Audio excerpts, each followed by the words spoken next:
La tenemos aquí, como les decíamos, a Gisela Beritier, reconocida economista cordobesa, para que nos dé la primera pregunta, es lo que yo estaba anticipando en este mini editorial con el cual abro Córdoba al Mundo, sobre estas manifestaciones que tuvo Milei sobre las comparaciones que se hacen sobre el valor real del dólar. ¿Cómo lo viste vos? Bueno, hay una cuestión central y que tiene que ver con esto que vos muy bien dijiste en tu editorial y que es que no va a devaluar, ¿no? Y de hecho está disminuyendo el ritmo de crawling peg. Sí, ya lo he dicho, sí, va a ser del 1, el crawling peg va a ser del 1%. Exactamente, está viendo, digamos, observando cuál va a ser el dato de inflación que se va a publicar la semana que viene con respecto al mes de noviembre y si resulta igual o menor al que se publicó en octubre, entonces allí va a comenzar esta desaceleración de un ajuste del tipo de cambio que era del 2% al 1%. Esto va en línea con esto que dijo de que para poder salir del cepo necesita que haya una convergencia a cero de la tasa de inflación y también de cero del tipo de cambio. Son dos factores que son inflacionarios, ¿no? Y allí, las dos anclas que tomó durante el año pasado dentro de su plan económico para poder empezar a disminuir la inflación fueron, por un lado, esta férrea disciplina fiscal que cuando las expectativas y cuando los agentes económicos realmente se dieron cuenta o creyeron que esto iba a ser muy férreo, empezaron a actuar en consecuencia también. Y por otro lado, el ancla fiscal, que los mismos agentes económicos que creían que iba a haber una devaluación o que creía que el gasto público no se iba a poder sostener, al ver esta firmeza en la decisión, es que empezaron a actuar en consecuencia también. Y se empiezan a romper ciertas barreras que tienen que ver como, por ejemplo, por un caso, la inercia inflacionaria, esto del traslado de expectativas. Y por otro lado, esta fuerte muñeca que se tomó con las reservas del Banco Central, jugadas muy audaces, ¿no? Hay que recordar que las jugadas fueron muy audaces. Lo tomaron un fin de semana, el tema lo resolvieron viernes, sábado y domingo. Sí, y a su vez también en contra incluso... Estupefacción había en los mercados. Y incluso totalmente contrario a lo que decía el Fondo Monetario, que había que cuidar las reservas, se dieron vuelta y las pocas reservas que tenían en efectivo empezaron a ponerla en oferta en el contado con liqui para empezar a bajar las brechas cambiarias que eran justamente las que generaban esa presión devaluatoria, ¿no?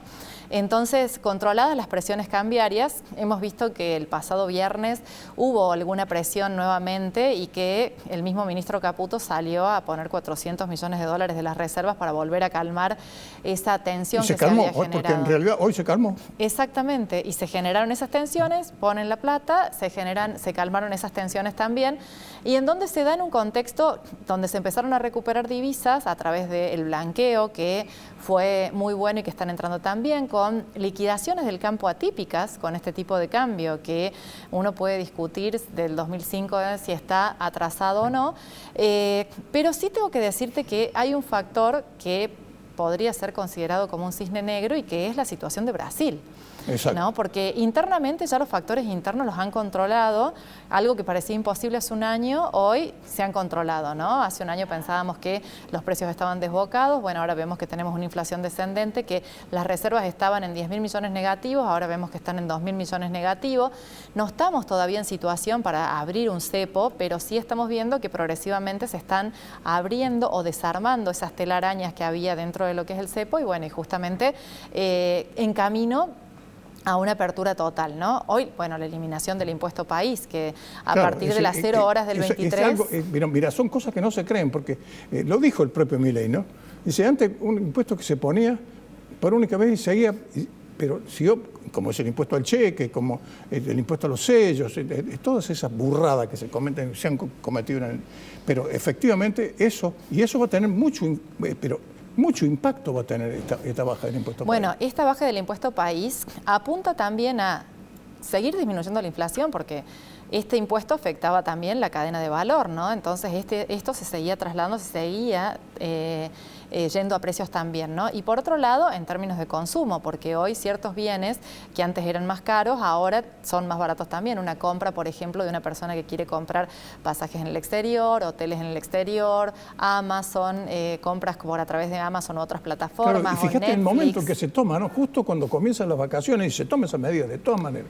Se toma esa medida y en un momento, y marea, no hay nada que hacer. No, y en un momento donde Brasil está devaluando, ¿no? Y volvimos a esto, ¿no? Como vos bien dijiste, un 26% de devaluación. La situación de Brasil está siendo muy frágil, donde en realidad los mercados no están creyendo sobre la posibilidad o en realidad que Lula da Silva tenga un férreo control sobre la materia del gasto público y sobre la política económica, y esas dudas se manifiestan en salidas de divisas de Brasil y ocasionan esta devaluación del tipo de cambio, ¿no? ¿Sabes qué pasa? Es la ola Milei.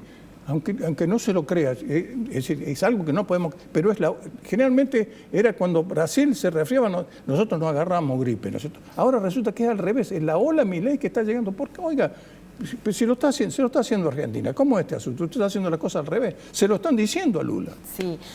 El único tema, ¿sabés cuál es, Gustavo? Que si vos recordás en el año 99, cuando fue la crisis del arroz, la crisis asiática, exacto, y que Brasil devaluó muy fuerte, eso impactó mucho en la economía argentina. Y es que eso nos estamos acordando todos nosotros. Y que en definitiva fue lo que terminó, uno de los determinantes para la salida de la convertibilidad. Efectivamente. Hoy eso está lejos de producirse en Argentina justamente porque hay cepo.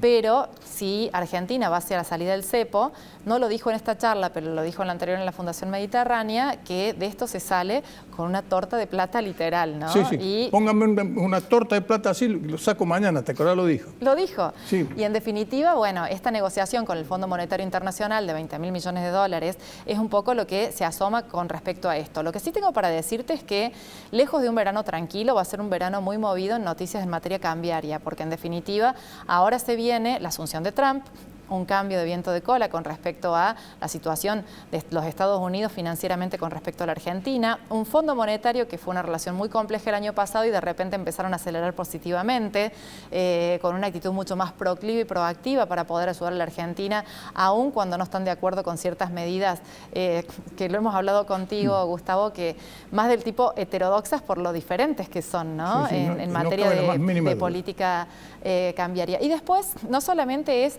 salir del cepo. Todo esto tiene diferentes implicancias en materia monetaria y también en materia cambiaria, fiscal y demás, que esa decisión de salir del cepo termina impactando en el sector productivo, ¿no?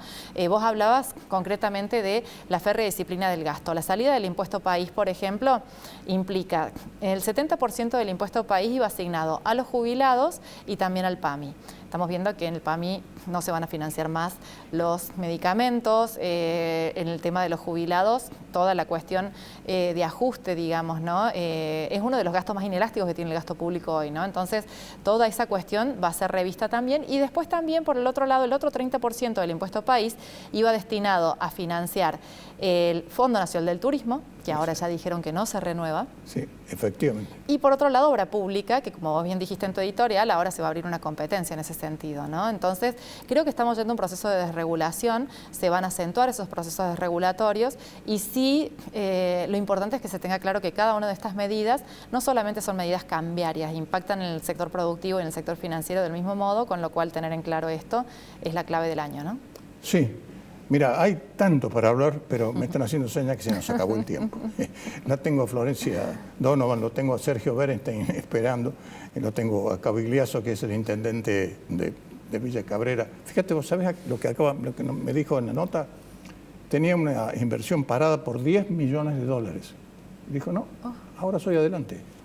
Enseguida se los muestro aquí en Córdoba. Wow, qué interesante. Gracias por tu presencia. Felices fiestas, muy feliz Navidad, Gustavo. Lo mismo Muchas digo gracias. para vos y, por supuesto, anticipadamente para todos ustedes también.